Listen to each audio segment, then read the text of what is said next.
முதலமைச்சர் மு.க.ஸ்டாலின் குறித்து அவதூறாக பேசியதாக சென்னை மாவட்ட பாஜக தலைவர் கபிலன் தற்பொழுது கைது செய்யப்பட்டிருக்கிறார்.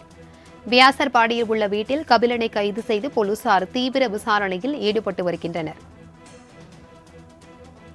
பெரவள்ளூர் போலீசார் வழக்கு பதிவு செய்து வந்த நிலையில் தற்பொழுது சென்னை மாவட்ட பாஜக தலைவர் போலீசாரால் கைது செய்யப்பட்டிருக்கிறார்.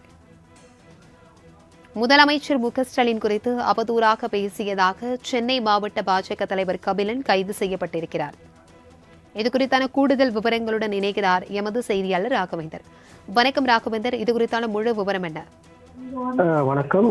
கடந்த 1ஆம் தேதி பெரவள்ளூரில் பாரதிய ஜனதா கட்சியின் பொதுக்கூட்டம் நடைபெற்றது. அந்த கூட்டத்தில் வடசென்னை மேற்கு மாவட்ட பாஜக தலைவர் கபிலன் முதல்வர் ஸ்டாலின் குறித்து அவதூறாக பேசியதாக கூறப்படுகிறது. இது குறித்து திமுகவை கொடுத்த புகாரின் பேரில் பெரவள்ளூர் போலீசார் வழக்கு பதிவு செய்தனர்.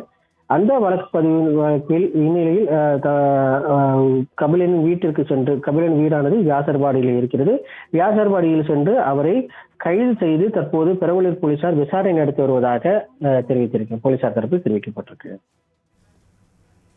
தகவல்களுக்கு நன்றி ராகவேந்தர்.